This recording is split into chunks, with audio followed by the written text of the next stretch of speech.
Assalamualaikum warahmatullahi wabarakatuh. Nama saya Nurul Korema Rizky dengan NIM 202031065 kelas B. Pada video kali ini, saya akan membahas tentang Web 3.0. Web 3.0 adalah generasi ketiga dari layanan internet berbasis web. Konsep Web 3.0 pertama kali diperkenalkan pada tahun 2001 saat Tim Berners-Lee, penemu World Wide Web, menulis sebuah artikel ilmiah yang menggambarkan Web 3.0 sebagai sebuah sarana bagi mesin untuk membaca halaman-halaman web.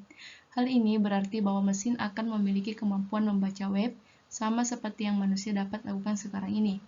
Web 3.0 berhubungan dengan konsep web semantik, yang memungkinkan isi web dinikmati tidak hanya dalam bahasa asli pengguna, tapi juga dalam bentuk format yang bisa diakses oleh agen-agen software. Beberapa ahli bahkan menamai Web 3.0 sebagai web semantik itu sendiri. Definisi awal dari Web 3.0 adalah terkait dengan istilah intelligent web dengan memaksimalkan pemanfaatan semantik web, microformats, natural language search, data mining, machine learning, recommendation engines, serta artificial intelligence technologies. Karakteristik Web 3.0. Transformation dari tempat penyimpanan yang bersifat terpisah bisa menjadi satu. Ubiquitous connectivity, memungkinkan info diakses di berbagai media. Network computing, software as a service, business models, web service, interoperability, distributed computing, grid computing, and cloud computing. Open technologies, sebagian besar semuanya berjalan dalam platform open source atau free. OpenID, seluruh info adalah bebas dan sebebas-bebasnya.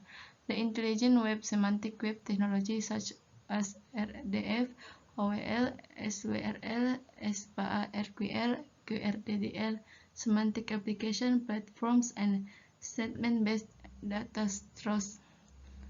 Distribute database terdistribusi dalam WWD, World Wide Database.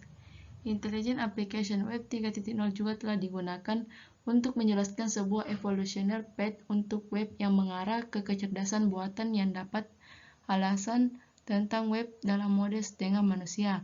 Beberapa skeptis hal ini sebagai visi tak dapat diperoleh, namun perusahaan seperti IBM dan Google akan menerapkan teknologi baru yang mengejutkan informasi seperti membuat prediksi dari lagu hit dari pertambahan informasi pada situs web kampus musik. Ada juga perdebatan atas apakah motor penggerak di belakang 3.0 web akan diberikan oleh sistem atau apakah intelijen akan muncul dalam mode yang lebih organik. Dari sistem orang cerdas seperti melalui kolaborasi penyaringan layanan seperti Dell.io.us, Freakly dan Dick, berarti bahwa ekstrak dan pesan dari web yang ada dan bagaimana berinteraksi dengan orang itu. Semantic web, sebuah web dengan kemampuan membaca situs semudah manusia membacanya. Satu informasi yang dibutuhkan oleh manusia dapat dengan mudah tersajikan dengan korelasi informasi yang tepat dan cepat.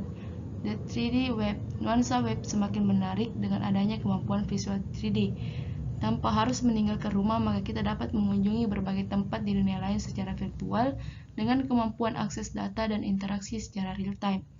The pervasive web, web akan dengan mudah diakses dengan berbagai cara dan alat berbeda. Intinya, everywhere, anytime dapat akses web. Sementara kemudahan koneksi akan semakin berkembang. Sebagai alat-alat elektronika akan mendukung upaya kemudahan koneksi internet. Maka koneksi internet tidak hanya sebatas di kantor, kampus saja, bahkan di kereta, bis, pasar, kamar tidur, dan lain-lain. Teknologi Web 3.0. Yang pertama SOAP. Simple Object Access Protocol adalah standar untuk bertukar pesan-pesan berbasis XML melalui jaringan komputer atau sebuah jalan untuk program yang berjalan pada suatu sistem operasi OS untuk berkomunikasi dengan program pada OS yang sama maupun berbeda dengan menggunakan HTTP dan XML sebagai mekanisme untuk pertukaran data. Yang kedua ada REST,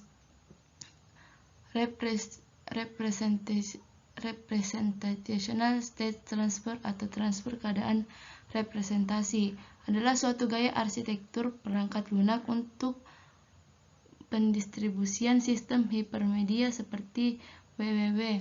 Contohnya itu ada Amazon Association Web Service, yakni layanan web as service berupa HTTP request yang dapat digunakan oleh pihak developer dan data di Amazon untuk kegiatan affiliate memproduksi produk Amazon. Yang ketiga ada WSDL, format XML yang diterbitkan untuk menerangkan web service. WSDL mendefinisikan yang pertama itu pesan-pesan baik yang abstrak dan konkret yang dikirim ke dan menuju web service. B. Koleksi-koleksi digital dari pesan-pesan port type antarmuka. C. Bagaimana port type yang ditentukan dijadikan wire protokol di mana service ditempatkan. Yang keempat ada WDDX, Web Distributed Data Exchange, mekanisme pertukaran data dari lingkungan yang berbeda. Oke, cukup sekian presentasi saya. Syukron. Wassalamualaikum warahmatullahi wabarakatuh.